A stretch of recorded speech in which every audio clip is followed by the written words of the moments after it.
Hello my dear students, welcome back to my channel and you are watching Gurukul English classes. I am your Shikhari and today's topic is the chapter 3 Journey to the End of the Earth from the book Vistas of class 12. So let's start. Journey to the End of the Earth is written by Tishani Doshi. पृथ्वी के अंत तक की यात्रा। अब पृथ्वी का अंत कहाँ पर है ये कैसे जानेंगे? तो जी हाँ, एक महाद्वीप है जिसका नाम है अंटार्कटिका। दुनिया का सबसे ठंडा, सबसे शुष्क और सबसे तेज हवा वाला महाद्वीप। और लेखिका तिशानी दोशी अपने साथ के छात्रों के समूह के साथ एक रशियन जिसको बोलेंगे शिप है, बहुत बड़ा सा, और जिसका नाम है एकेडमिक शोकाल्स्की, और उस पर राइड करके जा रही हैं कहाँ? अंटार्कटिका। राइटर कहती हैं कि मेरी जर्नी स्टार्ट होती है 13 degrees north of the equator in Madras and involved crossing 9 time zones. 100 घंटों की यात्रा करती हैं जिसमें 9 टाइम जोन्स हैं, 6 चेक पॉइंट्स हैं, 3 बॉडीज ऑफ वाटर हैं और बहुत सारे इकोस्फीयर हैं। अब जब ये पहुंचती हैं अंटार्कटिका कंटिनेंट में तो इन्होंने 100 घंटे की यात्रा कर ली है, और 100 घंटे की यात्रा में इन्होंने कार, एरोप्लेन और शिप की यात्रा की है। So for my first emotion on facing Antarctica's expensive white landscape, तो जब ये अंटार्कटिका के सफ़ेद लैंडस्केप को देखती हैं जो बर्फ़ का है, अनइंटरप्टेड ब्लू हॉरिजन, और उसके सामने है नीले रंग का क्षितिज। क्षितिज यानी हॉरिजन किसे कहते हैं? जहाँ पर ऐसा लगता है, हॉरिजन एक ऐसा प्लेस है जो इट अपीयर्ड, ऐसा लगता है बट वो होता नहीं है। आप अपनी छत पर खड़े हो जाओ और दूर देखो तो लगता है कि धरती और आसमान मिल रहे हैं।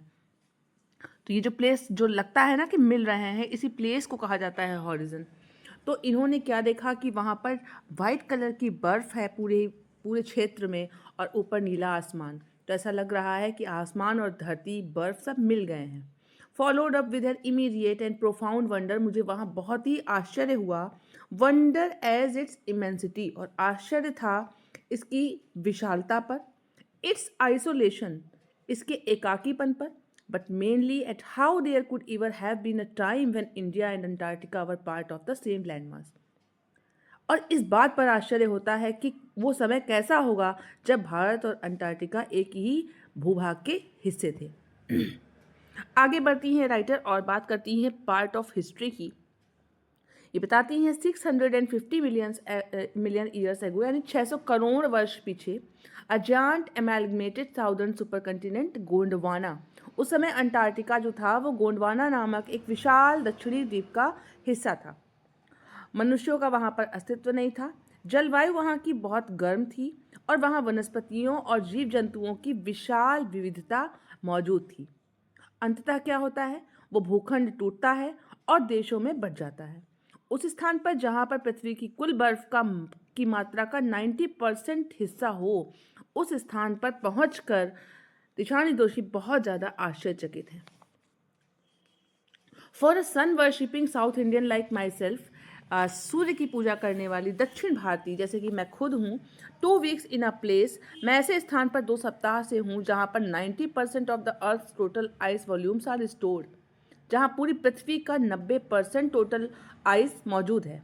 Not just for circulatory and metabolic functions but also for the imagination. कल्पना करने में ही कितना बड़ा लग रहा है, ऐसा लग रहा है कि कोई है ही नहीं। No trees, billboards, buildings. You lost all earthly sense, perspective and time here.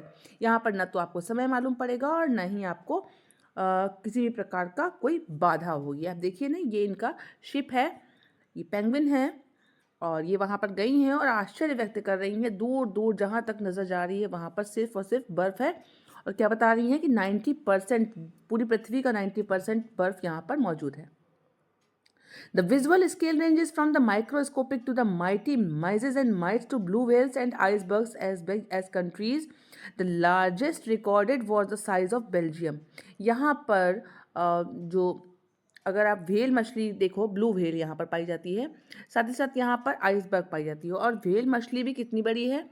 इतनी बड़ी लार्जेस्ट जो सबसे ज़्यादा रिकॉर्ड की गई है उसका साइज़ कितना बड़ा था, जितना बड़ा बेल्जियम देश है। यानी बेल्जियम देश की इतनी बड़ी वहाँ पर ब्लू व्हेल मिली है एक बार। तो इस प्रकार से वो आगे बढ़ती हैं और कहती हैं कि इतने कम समय में हमने अपने पर्यावरण का चेहरा बद से बदतर बना दिया है। बढ़ती आबादी ने हमारी मुश्किलें बढ़ा दी हैं। औसत वैश्विक तापमान बढ़ गया है और दुनिया भर में कार्बन डाइऑक्साइड की परत चढ़ गई है। And for humans the prognosis is not good. और ये मनुष्य जाति के लिए अच्छा नहीं है। आगे बढ़ती हैं और बताती हैं ह्यूमन इम्पैक्ट, मानव पर क्या प्रभाव है। तो 12,000 साल पहले जियोलॉजिकल क्लॉक में शहर थे, गांव थे, मेगा सिटीज़ थे। Rapid increase of human population, मानव सभ्यता, मानव जनसंख्या लगातार बढ़ती जा रही है। इतना ज़्यादा बढ़ रही है कि सारे स्रोत कम पड़ रहे हैं। Climate change is one of the most hotly contested environmental debates of our time. अगर हम इन्वायरमेंटल डिबेट करते हैं तो सबसे बड़ा जो कारण है जलवायु परिवर्तन का, वो क्या है? जनसंख्या है। Students on ice the program I was working on the Sokalski, ये एक प्रोग्राम पर काम कर रही हैं जिसका नाम है स्टूडेंट्स ऑन आइस। और इनका उद्देश्य यह है कि हाई स्कूल स्टूडेंट्स को दुनिया के सिरे पर ले जाना, उनको सारी इंस्पायरिंग एजुकेशनल अपॉर्चुनिटीज़ अवेलेबल कराना और नई समझ पैदा करना। इस पूरे कार्य में लगभग 6 साल का समय लगेगा, जिसको कैनेडियन जियोफ ग्रीन ने पूरा ऑर्गेनाइज़ किया है। और स्टूडेंट्स ऑन आइस एक ऐसा प्रोग्राम है जिसमें ये लोगों को, बच्चों को खास करके लेकर जाएंगे ऐसे प्लेसेस पर जहाँ पर जाना पॉसिबल नहीं है। ये कार्यक्रम 6 सालों से चल रहा है। इसका जो लीडरशिप है वो एक कनाडाई जियोफ ग्रीन कर रहे हैं। इसलिए उन्होंने स्कूली छात्रों को वहाँ ले जाने का फैसला किया। कार्यक्रम सफल रहा क्योंकि बच्चे अपनी आंखों से बर्फ के हिमखंडों को ढहते और कम पीछे हटते ग्लेशियरों को देख सकते थे। महसूस कर रहे थे वो कि ग्लोबल वार्मिंग रियल में है और इसका डेंजर बहुत ज़्यादा है।